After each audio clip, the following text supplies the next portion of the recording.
The ALICE research shows that the challenges that veterans are facing are similar to those that all ALICE families face. Things like access to affordable housing, good jobs, transportation, healthcare, education, and training. And there are many veterans programs that address all of these issues. Some are aimed at veterans who are returning from military service, transitioning to civilian life. Others are veterans with disabilities or veteran seniors. Members of our leadership committee talk about the multifaceted approach of these programs and the importance of addressing these issues simultaneously. Next, we hear from Ross Dickman, Chief Operating Officer at Hire Heroes. He shares some of the challenges that veterans face when transitioning from military to civilian employment. Employment support systems address the unique needs of veterans as they transition out of the military. It's a monumental shift in lifestyle, a lot more than just a job change. Every year, over 200,000 military members separate from service, and 80% of them won't have a job lined up. Employment assistance is the #1 most requested support by transitioning military members. It can help them understand and articulate their value, translate their military service and skills into language a civilian employer understands, and connect to companies that recognize the competitive advantage that veterans bring to the workforce.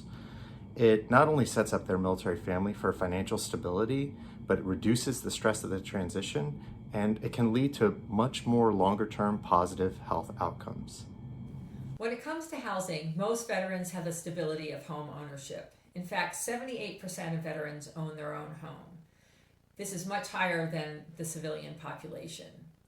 This is in part due to support from the Veterans Administration that make it easier for veterans to qualify and easier for them to purchase a home.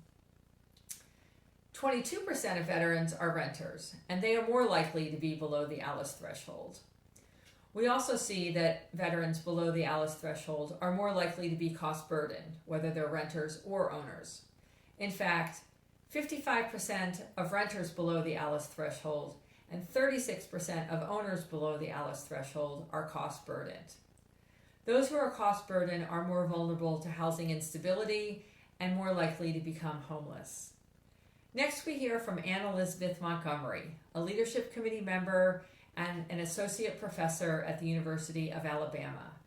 She studies homelessness among veterans and talks about some of the supports that the VA provides that make a difference in preventing homelessness among veterans. So the U.S. Department of Veterans Affairs already is providing many options, including long-term permanent supportive housing for veterans with experience of chronic homelessness and disabling conditions, homelessness prevention and rapid rehousing, including temporary financial assistance. And a newer initiative is offering a long-term shallow subsidy to veterans over 24 months, so that even if their income increases or their financial situation changes, they're able to supplement their housing costs and also potentially sort of increase their own safety net resources. Even though many veterans are struggling financially, they still are not eligible for public assistance. For example, 35% of veterans below the ALICE threshold were not enrolled in public health care, Medicare, Medicaid, TRICARE, or VA health care. This in part is due to the complicated rules around VA health care, but it's also because many of these benefits are based on the outdated federal poverty level. Veterans were struggling paycheck to paycheck before the pandemic hit, so it's not surprising they didn't have the resources or access to public assistance to weather a prolonged crisis. As a result, we see an increased usage in food assistance, as well as things like alternative financial products. Many private and nonprofit organizations stepped in to help fill the gap. One of those was the Bob Woodruff Foundation. We hear next from the CEO, Anne-Marie Dougherty. At the Bob Woodruff Foundation, we find, fund, shape, and accelerate equitable solutions that help our impacted veterans, service members, their families, and their caregivers thrive. Our investments target the gaps in federally administered programs. By empowering our partners to serve veterans who aren't eligible for those services and to provide complementary support. Since the start of the COVID-19 pandemic, increasingly, we've heard from our Got Your Six network partners that they've seen a novel wave of veteran families who are experiencing financial hardship. These are families who were not previously enrolled in state or federal programs, and in many cases, these families don't meet the income requirements for government support. While they've been getting by day to day, these families lacked the emergency savings or the other resources to withstand the prolonged economic fallout of the pandemic. The Alice in Focus Veterans Research gives us a new lens through which we can understand these veterans' needs so that we can meet them head on.